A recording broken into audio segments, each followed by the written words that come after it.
Well, it's a growing danger for your health. Did you know that there is such a thing as being over fat? It's a new term specifically talking about, or we'll be talking to an expert about why being over fat versus being overweight may be the most dangerous thing for your health. You know, fitness is top of mind for many of us, always working towards some new goal, maybe dropping the last few pounds, being swimsuit ready for summer. But new research reveals we may be focusing really on the wrong numbers. What the scale reveals, even your body mass index, could still be hiding a very real danger, a state now called overfat. And doctors maybe see it as a significant threat to your health, and a majority of Americans are currently at risk.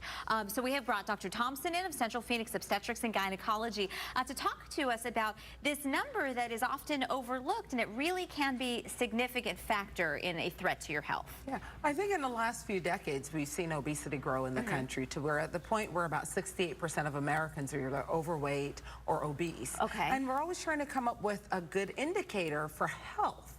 Because weight is not just the only factor. And so a new group of researchers have been looking at what is the relationship between the amount of body fat and health. Okay. And they came up with this concept of overfat. Okay. Which says, instead of just focusing on the weight, because people can have a normal weight, focus on the amount of body fat that you have and where the fat is. Where the fat is stored, because that's directly related to certain diseases. Definitely. And higher risk of diabetes, etc. Definitely. So obesity and overweight are correlated with heart disease, musculoskeletal issues, diabetes, and which can all have very significant impacts to your health and your longevity.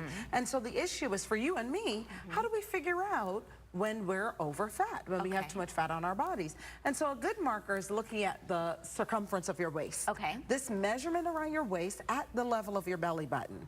And I did some measurements that didn't make me too happy. Oh, Dr. Thompson. Because you realize that the researchers are correct. You can be normal weight and still have a little bit too much fat on your body. So if you take out your trusty tape measure, and I borrowed mine today, but you put it around your waist. Right at the point of the belly button. At the level of the belly button. Okay. And the number, if you're looking at a concrete number, the number for women should be 35 or less. For inches. That's in inches. And for men, 40 or less. So isn't it proportional, though, to your weight? Because some of the articles also say 50% 50% of your height. Yes. So there are two measures. You could either use the absolute number. If you just have a tape measure, quick measurement in the morning, so under 35 for women, under 40 for men. And if you're looking at your relationship between that measurement and your height, it should be less than half of your height. Okay. Yeah.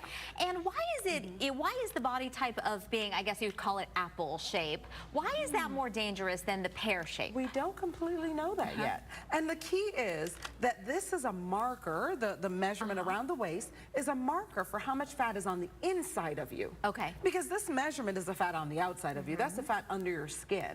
But it correlates to how much fat is around your organs on the inside. And we don't know precisely why that has such a big impact on how your body manages sugar, diabetes, on your heart health.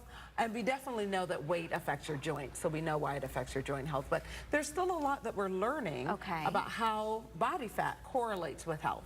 And if you were to be seeing a patient and they were to have the revelation that, hey, these numbers are really not where I want them to be, I'm worried about my health, what would be the first steps to getting it straight? The answers are still the same, and that's fortunate and unfortunate. You have to move your body more. Yes. So it would be good for most of us to do 30 minutes of moderate exercise most days of the week. Okay. So that idea that you could do it 3 days a week, no. Most days of the week you should be moving your body. And more vegetables. Okay. Less of the lovely stuff, the carbohydrates that we love so much, the pasta, the rice, the breads. You want to back off on those. And good protein. Okay, Dr. Thompson, thank you so much. It's good information, so we'll know what's going on when the doctor walks into your next checkup with the tape measure. Go, uh-oh.